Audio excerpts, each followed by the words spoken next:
আসসালামু আলাইকুম। আমি কিন্তু আগামী 15 ঘন্টা সার্ভাইভ করবো এই বড় লঞ্চে। তাহলে চলুন আগামী 15 ঘন্টা সার্ভাইভ করা যাক। 15 ঘন্টা জার্নিতে আমরা একটি ভয়ানক ঝড়ের কবলে পড়লাম এবং লঞ্চ থেকে দেখা মনোমুগ্ধকর কিছু দৃশ্য আরও থাকছে অনেক কিছু। আর এই 15 ঘন্টার জার্নিটা শুরুটা হতে যাচ্ছে এখান থেকে। আমরা এই লঞ্চে 15 ঘন্টা সার্ভাইভ করব, তাই আমরা এই লঞ্চের সব থেকে দামি কেবিনটাই বুক দিয়েছি। এই লঞ্চে আগামী 15 ঘন্টা সার্ভাইভ করব। আর আমরা যে রুমটা নিয়েছি 15 ঘন্টা ভাড়া হলো 5,000 টাকা। কেমন হবে? এনজয় হবে। আর আমরা কিন্তু লঞ্চে সার্ভাইভ করব। এটা হচ্ছে এই লঞ্চের সবচেয়ে লাক্সারিয়াস রুম। লঞ্চ জার্নির সব থেকে মজার বিষয় হলো বিকালবেলা নদী দেখা। আসলে এই মুহূর্তটা অনেক সুন্দর। আসলে সকল যানবাহনের থেকে লঞ্চ ভ্রমণের মজাই আলাদা, যেখানে সুন্দর প্রকৃতির বাতাস এক অন্যরকম মজাদার। আর আমরা কিছু বাদাম কিনে নিলাম, বাদাম খাবো।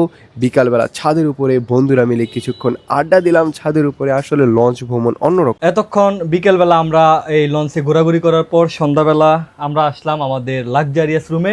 অনেকে মনে করে যে এই লঞ্চ অনেক ভয়ঙ্কর, কিন্তু না, আমাদের কাছে এটা এত নিজস্ব ফ্ল্যাটের মতো মনে হইতেছে। বিকজ আমরা হচ্ছে এই লঞ্চের সব থেকে লাক্সারিয়াস রুম এখন অতিবাহিত করতেছি। ভ্রমণ আসলে কেমন লাগতেছে? অনেক মজাদার লঞ্চ ভ্রমণ। এখন সন্ধ্যা হয়ে গেছে, সন্ধ্যার পর রাত, আমরা একটু পরে ঘুমাবো। এই জন্য আমি হচ্ছে এখন ফ্রেশ হতে যাব, তোমরা সাথেই থাকো। আর এই 15 ঘন্টা জার্নিতে আমরা একটি ভয়ানক ঝড়ের কবলে পড়েছি, যেখানে কিনা অনেক পরিমাণ বজ্রপাত এবং অনেক বৃষ্টি পড়তেছে। আসলে এখন অনেক মানুষই ভয় পাইতেছে, বাট নদী কিন্তু আলহামদুলিল্লাহ ঢেউ কম, তার জন্য আসলে ওরকম ভয় পাওয়ার কিছুই নেই। এবং এই বড় লঞ্চে নিচতলায় হলো একটি বড় ডেক। আর এত বড় যে লঞ্চটা চলে এই বড় ইঞ্জিন রুমটার মাধ্যমে, যেখানে একটি অনেক বড় ইঞ্জিন এবং ইঞ্জিনের যেই পাওয়ার এক কথায় মাথা নষ্ট করার মতো। 15 ঘন্টা জার্নিতে আমরা বিকালবেলা ঘোরাঘুরি করলাম, এখন আমরা রাত্রে হয়ে গেল, এখন আমরা শুয়ে পড়বো। আসলে লঞ্চ জার্নিটা কিরকম? আসলে যারা লঞ্চে ভয় পায় তাদের জন্য একটা কথা হচ্ছে, লঞ্চ আসলে অনেক মজার একটা ভ্রমণ। এখানে আপনারা যারা ভয় পান তারা হচ্ছে একটু টাকা খরচ করে এমন লাক্সারিয়াস একটা রুম নিয়ে নেবেন।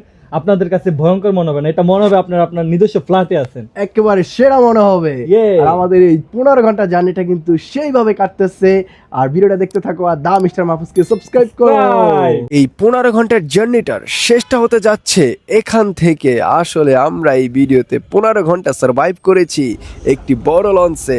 আসলে মূলত 14-15 ঘন্টা লাগে এই জার্নিতে। আর আমাদের এই জার্নিতে আমরা চরফ্যাশন বেতুয়া থেকে ঢাকা সদরঘাট এসেছি। আসলে এই জার্নিটা ছিল অনেক মজা। তাই ভিডিওটা দেখলে কেমন লাগলো সেটা অবশ্যই কমেন্ট করে জানান। আর দা মিস্টার মাহফুজকে এখনই সাবস্ক্রাইব করুন।